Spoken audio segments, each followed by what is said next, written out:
നമ്മുടെ രാജ്യത്ത് വളരെ നിർണായകമായിട്ടുള്ള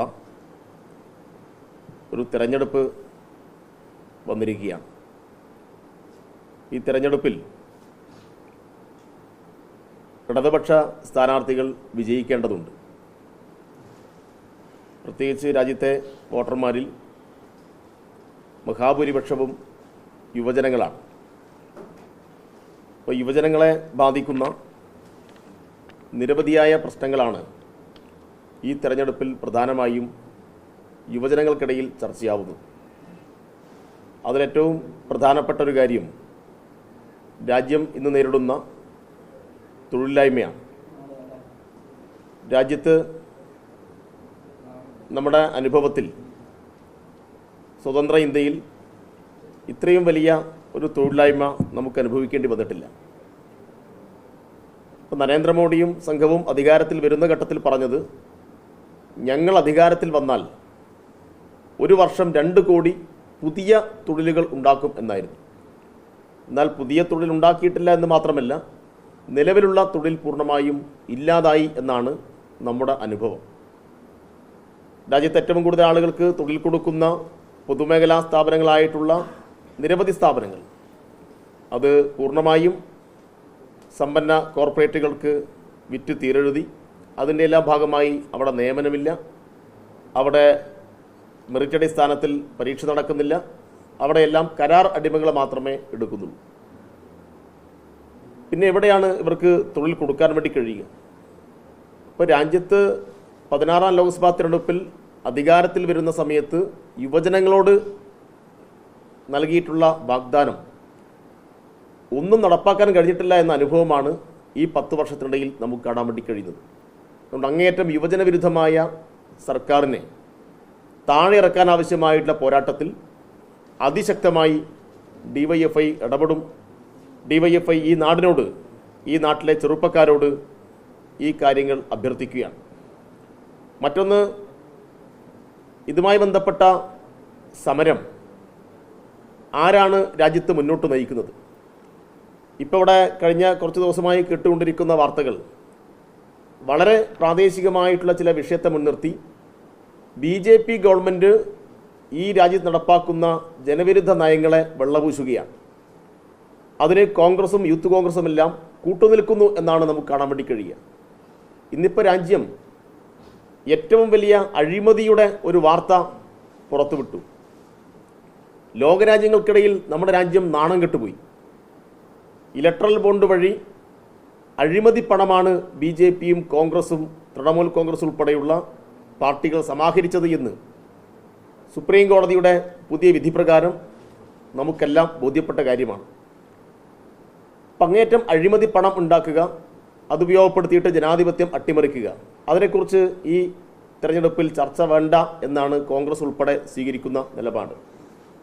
മറ്റൊന്ന്, പൗരത്വ നിയമത്തിൻ്റെ ചട്ടങ്ങൾ കൊണ്ടുവന്നതാണ്. CAA നടപ്പാക്കാൻ ആവശ്യമായിട്ടുള്ള ചട്ടങ്ങൾ കൊണ്ടുവന്നിട്ട് ദിവസങ്ങൾ കഴിഞ്ഞു. കേരളത്തിൽ കോൺഗ്രസ്സിന് പ്രകടനം നടത്താനും സമരം നടത്താനൊക്കെ വലിയ ആവേശം കാണുന്നുണ്ട്. പക്ഷേ രാജ്യത്തെ കോൺഗ്രസ് അത്തരം സമരങ്ങൾക്ക് നേതൃത്വം കൊടുക്കുന്നുണ്ടോ? രാഹുൽ ഗാന്ധി എവിടെയുള്ളത്? മല്ലികാർജ്ജുൻ ഖാർഗെയുടെ പ്രസ്താവന എന്തായിരുന്നു? മാധ്യമപ്രവർത്തകരുടെ ചോദ്യങ്ങൾക്ക് മല്ലികാർജ്ജുൻ ഖാർഗെ പഠിച്ചിട്ട് മറുപടി പറയാം എന്നാണ് പറഞ്ഞത്. 2019 കൊണ്ടുവന്ന ഈ പൗരത്വ ഭേദഗതി പതിനകത്ത് ഇനിയും കോൺഗ്രസിൻ്റെ അഖിലേന്ത്യാ അധ്യക്ഷന് പഠിക്കേണ്ടതുണ്ട് എന്നത് തന്നെ എത്രമാത്രം ലാഘവത്തോടു കൂടിയാണ് അവർ ഈ കാര്യങ്ങളൊക്കെ നോക്കിക്കാണുന്നത് എന്നതിൻ്റെ തെളിവാണ്. അപ്പോൾ കോൺഗ്രസിനെ ഒട്ടും വിശ്വസിക്കാൻ കഴിയില്ല എന്നതിൻ്റെ നിരവധി ഉദാഹരണങ്ങൾ നമ്മുടെ മുമ്പിലുണ്ട്. ഇപ്പോൾ കോൺഗ്രസിന് തന്നെ ഏറ്റവും സമുന്നതനായ നേതാവാണല്ലോ രാഹുൽ ഗാന്ധി. ആ രാഹുൽ ഗാന്ധിയെ അയോഗ്യനാക്കി പാർലമെൻറ്റിൽ നിന്ന് പുറത്താക്കിയ ഘട്ടമുണ്ടായി. ആ പുറത്താക്കിയ ഘട്ടത്തിൽ MP-മാരുടെ വലിയ സമരം ഡൽഹിയിൽ നടന്നു. ആ സമരം നടന്നപ്പോൾ പോലീസിൻ്റെ അറസ്റ്റ് ഭയന്ന് മുങ്ങിയ ചില ആളുകൾ ഇപ്പോൾ കേരളത്തിൽ UDF-ന് വേണ്ടി വീണ്ടും പാർലമെൻറ്റ് ഇലക്ഷനിൽ മത്സരിക്കുന്നുണ്ട്. ആരൊക്കെയാണ് മുങ്ങിയത്? ഡീൻ കുര്യാക്കോസാണ്, ഹൈബി ഈഡനാണ്, അടൂർ പ്രകാശാണ്.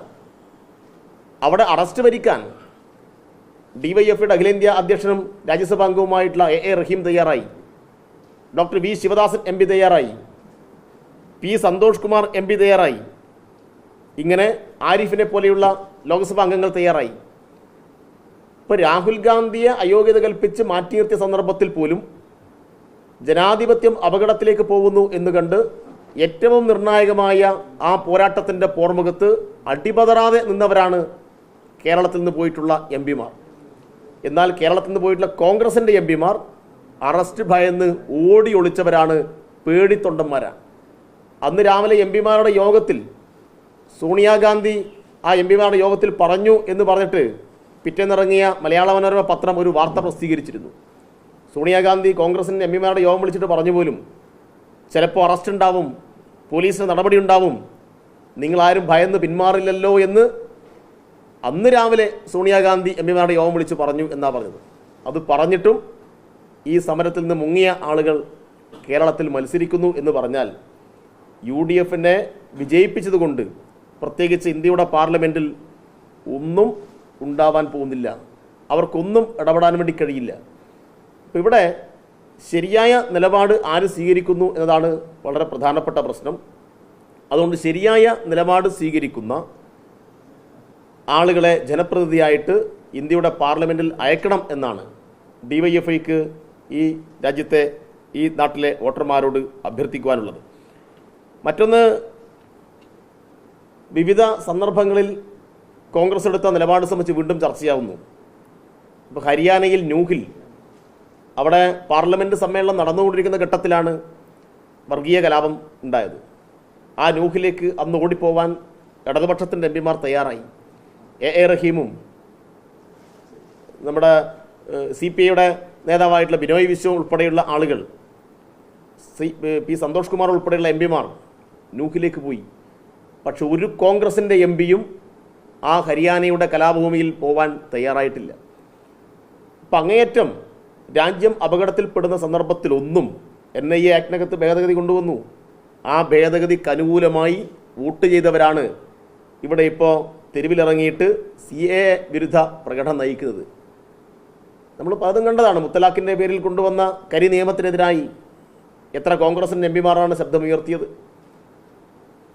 അപ്പം അപ്പോഴൊന്നും BJP കൊണ്ടുവരുന്ന ഈ കരി നിയമത്തെ തുറന്നു കാണിക്കാൻ കിട്ടിയ അവസരം ഉപയോഗിച്ചിട്ടില്ല. ഉപരാഷ്ട്രപതി തെരഞ്ഞെടുപ്പിൽ വോട്ട് ചെയ്യാൻ മറന്നുപോയവരും അന്നേ ദിവസം കല്യാണത്തിന് പോയി ബിരിയാണി കഴിച്ചവരൊക്കെ ഇവിടെ ഉണ്ടല്ലോ.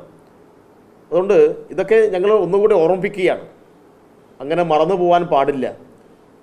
അതുകൊണ്ട് എന്തുകൊണ്ട് ഇടതുപക്ഷം എന്ന ചോദ്യത്തിന് കൃത്യമായും ഈ ചരിത്രമെല്ലാം അതിന് ഉത്തരമാണ് എന്നത് ഇവിടെ ചൂണ്ടിക്കാണിക്കുകയാണ്.